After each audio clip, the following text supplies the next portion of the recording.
Most medical advances benefit the living. This one is for the dead. Sometime in the coming weeks or months, a brain-dead person, probably a man, will be wheeled into the plastic surgery department at NYU Langone Medical Center in Manhattan.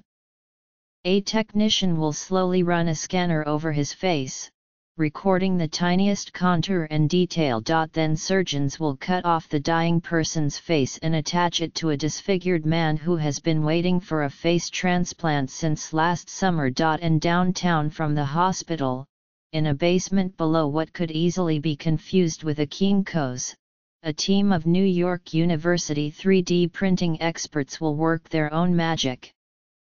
They aim to generate a replica of the donor's scanned face so lifelike, or perhaps more accurately, death-like, that his family members will feel comfortable using it for their loved one's burial, even in an open coffin. Up till now, the best that medicine could offer a donor as a replacement face was a silicone mask cast from a mold, with features painted on. Maybe a silicone mask approximates 75% accuracy, said Eduardo Rodriguez, the director of NYU Langone's face transplant program.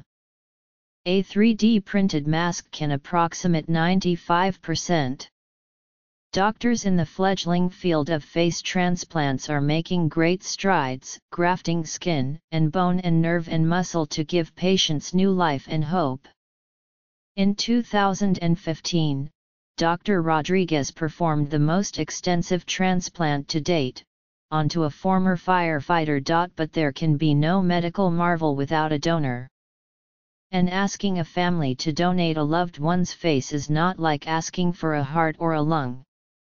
Transplant procurement groups say that for many families, removing the loved one's face would amount to a second loss. N.Y.US hope is simple, that a better replacement face will encourage more families of potential donors to say yes, reducing the wait time for the tiny but desperate pool of candidates for face transplants. Helen Irving, the president of Lifelike, a network that matches organ donors with recipients, said that the 3D mask would make the donation journey more comfortable, and perhaps a bit easier, for the loved ones of donors. New York University's 3D printing center, LaGuardia Studio, housed in a strip mall-like building south of Washington Square Park, more typically prints projects for arts and engineering departments.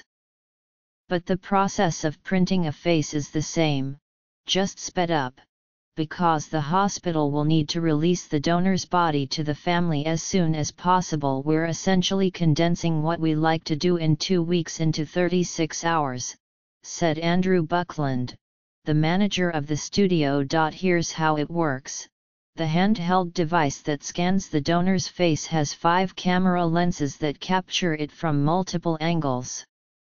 It projects a grid onto the face, allowing the scanner to build a 3-dimensional map. After scanning the face, the technicians will spend several hours tweaking the files on computers at the studio, the equivalent of spot-touching your print, Mr. Buckland said, and send them to a very large printer loaded with cartridges of acrylic-based photopolymer.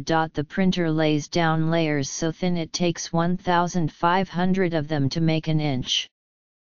A face might require 10,000 layers and take more than 24 hours to print. The resulting plastic mask is hard, not supple, but if a low-resolution model made from the face of a hospital administrator is any indication, it will be remarkably realistic.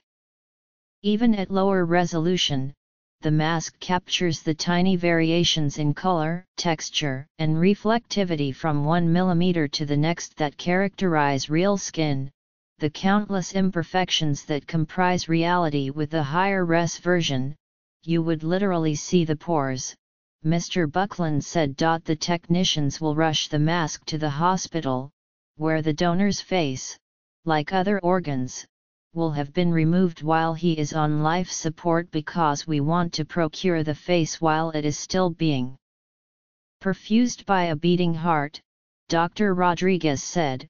Dr. Rodriguez said that confidentiality rules barred him from revealing anything about the patient currently waiting for a transplant. He has a pretty significant injury, that's all I can say. After the donor's death, doctors will lay the mask atop his stripped face and cover the seam where mask meets hairline or skin with a bandage as if an incision is being sterilely covered, Dr. Rodriguez said. Drive.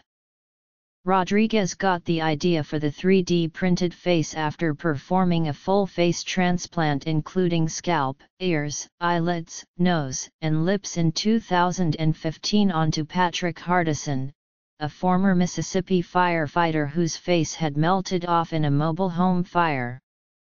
He had been on a waiting list for more than a year. The pool of possible donors was limited.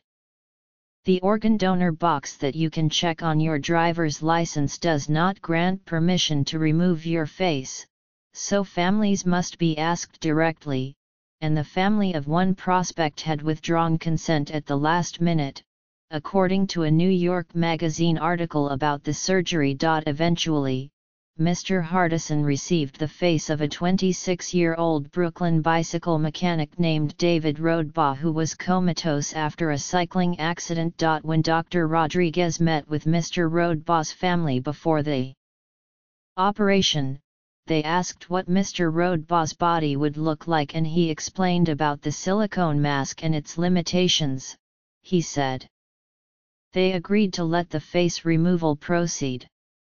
Their primary focus was to see their son help out as many people as possible, Dr. Rodriguez said. The 3D printed mask, Dr. Rodriguez said, would show appreciation for a family's sacrifice. We try to respect the dignity of an individual who gave up his face or her face, he said.